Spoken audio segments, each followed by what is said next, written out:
negativamente, existe impacto. Não gera um impacto. Pode ser melhor pra... Política, entrevistas, informações, debate, muita conversa boa.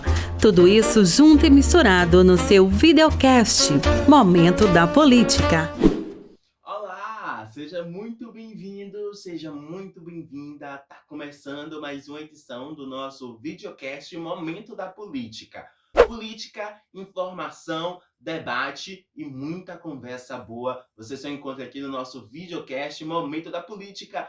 Olá, parceira Camila Silva. Olá, Gabriel Silva. Olá, você que nos acompanha pelo YouTube. É um prazer estar de volta para o nosso 18º episódio de um tema muito importante que é bom a gente ficar atento. O Gabriel daqui a pouco vai apresentar nosso tema. Porque antes eu preciso falar aquela mensagem de sempre. Nos acompanhem pelo YouTube. Nossos vídeos são lançados sempre às 7h30, das terças, quartas, de vez em quando também às quintas-feiras. Nos siga nas redes sociais, @Momento da Política no Instagram. Nos mande uma mensagem pelo WhatsApp. E hoje o tema será...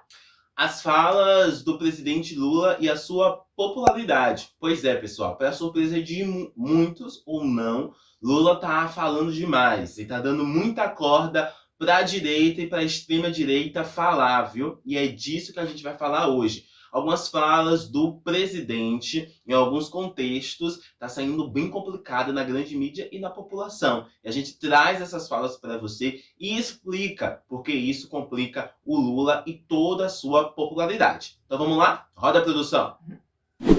O presidente do Brasil, Luiz Inácio Lula da Silva, é mais uma vez protagonista de uma polêmica por ter se pronunciado, em uma de suas lives do programa Conversa com o Presidente na semana passada, a favor do sigilo quanto aos votos dos ministros do Supremo Tribunal Federal, STF. Abre aspas. Eu, aliás, se pudesse dar um conselho, é o seguinte: a sociedade não tem que saber como é que vota um ministro da Suprema Corte. Fecha aspas. O ministro da Justiça, Flávio Dino, em uma tentativa de contornar a situação, se pronunciou sobre o caso, afirmando que seria um modelo possível, mas não defendeu o modelo sugerido pelo presidente, complementando ainda que não seria algo para ser debatido no momento, de acordo com a reportagem da UOL.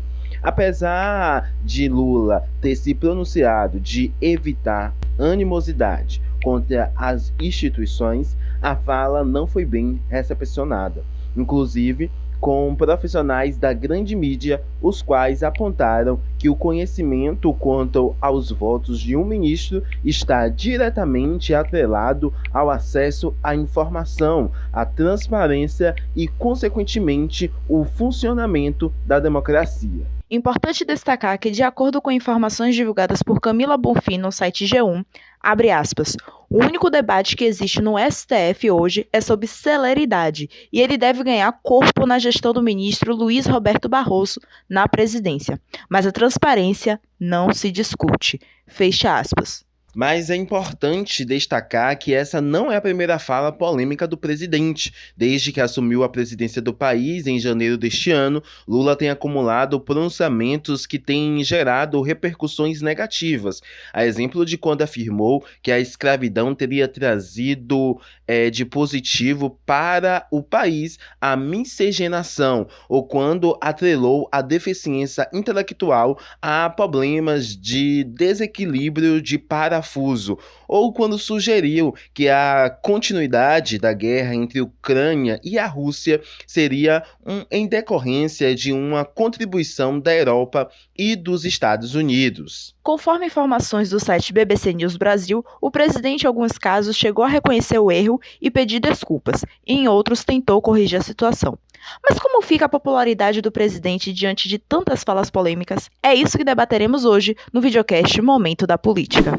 Vocês viram aí na apresentação hoje do nosso tema, que é sobre as falas polêmicas do presidente Luiz Inácio Lula da Silva, a partir desse ponto da opinião dele em relação aos votos secretos dos ministros, né?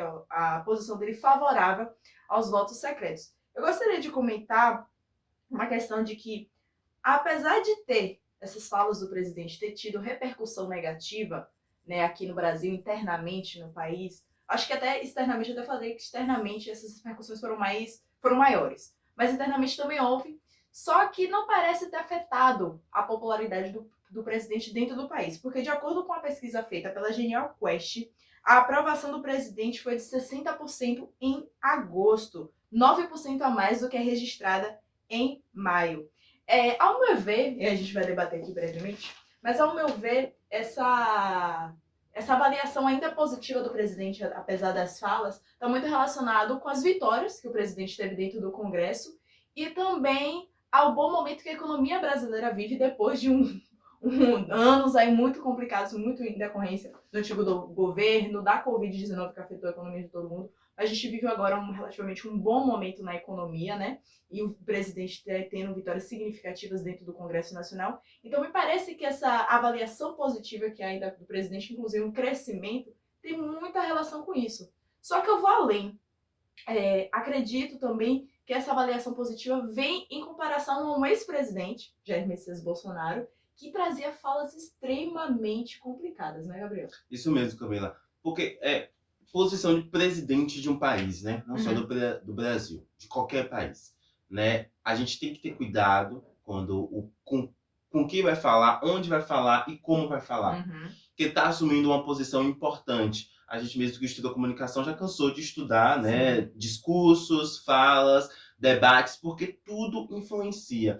Então, quando o Lula, eu lembro muito, quando o Lula ganhou, tanto no dia da eleição quanto no dia da posse, uma coisa que foi muito cravada, tanto na imprensa quanto assim mesmo no popular, foi que agora o Brasil tinha um presidente que não falava bobagem, né? Um presidente que a gente esperaria ali, quando fosse fazer os discursos, não sair qualquer bobagem, né? Era muito cravado isso como uma imagem do Lula. E agora o que a gente tem é um Lula falando bobagens. É um Lula falando bobagens que sempre falava também nos governos passados, mas agora fica uma imagem maior porque a gente teve um presidente que falava mais bobagens ainda. E aí eu já puxo para a pandemia da Covid-19, né? Você traz aí que essas falas não estão tendo um impacto tanto negativo pelo bom andamento da economia, entre aspas, bom andamento do país, né? Tá se encaminhando, mas eu vou além. Eu vou porque o Bolsonaro, quando ele estava falando muita bobagem, foi na pandemia da Covid-19, né? Enquanto o país estava precisando daquele apoio, daquela força, ele estava falando muita coisa que não poderia ser falada. E isso teve um impacto maior, tanto na mídia quanto no popular, né? E a gente não tem uma pandemia agora. A gente tem ao contrário, a gente tem um bom andamento do país. E a gente não tem uma mídia batendo tanto nessas falas. A mídia até bate, mas não crava no popular, entende? Sim. Não crava no popular. Então eu acho que esse é um dos principais pontos, né? O Bolsonaro falou muito na pandemia. O Lula, ele tá falando, mas não tá falando em um contexto que, como você trouxe, impacte negativamente. Existe impacto. Não gera um impacto. Pode ser melhor pra... Não gera um impacto negativo nele. Mas aí, Camila, a gente tem que começar a pensar no futuro, né? Porque eleições de 2024 estão chegando e já tem os partidos se organizando. Ano que vem já começa aquela famosa janela partidária, que é quando pode se mudar de partido, que começa já organizações das campanhas e tudo mais. E com certeza Lula vai ser, como sempre foi, uma figura importante, um puxa-voto ali, vai para muito palanque ano que vem. E aí a gente tem que ver como isso vai influenciar, essas falas vai influenciar nas eleições do ano que vem, né?